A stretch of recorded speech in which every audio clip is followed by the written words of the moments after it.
Bonjour et bienvenue chez Morningstar. Aujourd'hui, je suis en compagnie de Chuck Lardamel, qui est associé gérant chez IVA. Chuck, bonjour. Bonjour. Alors, les marchés ont bien remonté. Le consensus général voit l'inflation comme un facteur positif, le retour de l'inflation comme un facteur positif pour les actions. Est-ce que vous êtes d'accord avec cette vue? Pas forcément. Aux États-Unis, je pense que les politiques de Donald Trump conduiront à plus d'inflation qu'on a vu dans les dernières années et à la hausse des taux d'intérêt longs.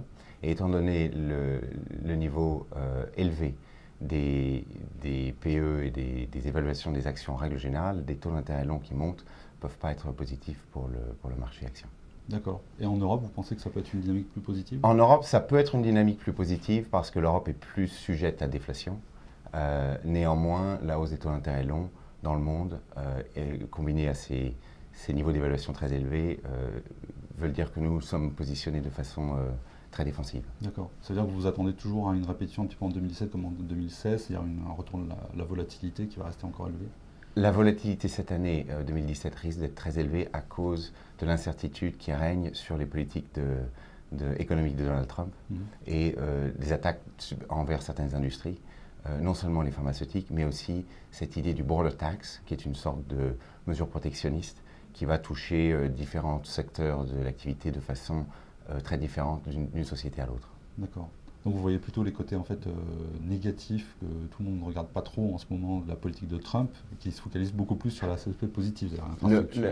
Oui, alors il va y avoir une relance de l'investissement de façon assez conséquente. Le retour de l'inflation pour la consommation, c'est pas facile, mais surtout dans la philosophie value d'IVA, ce qui compte en premier, c'est d'être capable d'acheter des titres à des grosses décotes par rapport au niveau de transaction fait en numéraire pour la totalité de la société. Et sur ces niveaux-là, il est très clair que les marchés aujourd'hui sont très chers dans le monde entier. D'accord.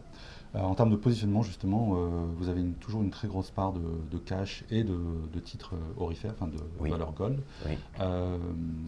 Pourquoi est-ce que vous maintenez cette position? Alors, le but de notre mandat, c'est d'abord la préservation du capital et du patrimoine, et de composer de façon régulière, sans trop de volatilité, afin que nos investisseurs puissent dormir la nuit.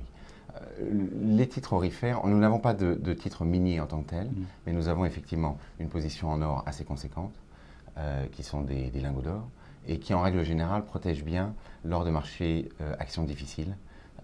Et historiquement, lors de la plupart des marchés baissiers, l'or a monté, et donc procure une sorte de hedge, si vous voulez, à l'exposition action qui est dans le fond de l'ordre de 50%. D'accord. Et le cash? Alors le cash, oui, le cash est aujourd'hui aux alentours de 40%, parce qu'il est très difficile pour nous aujourd'hui de trouver des opportunités d'investissement dans le monde, bien qu'au quatrième trimestre de l'année dernière, on a trouvé quelques valeurs européennes de qualité. D'accord. Chuck, merci beaucoup. Je vous en prie, merci. Pour Morningstar, je suis Jocelyn Joven, merci de nous avoir regardés.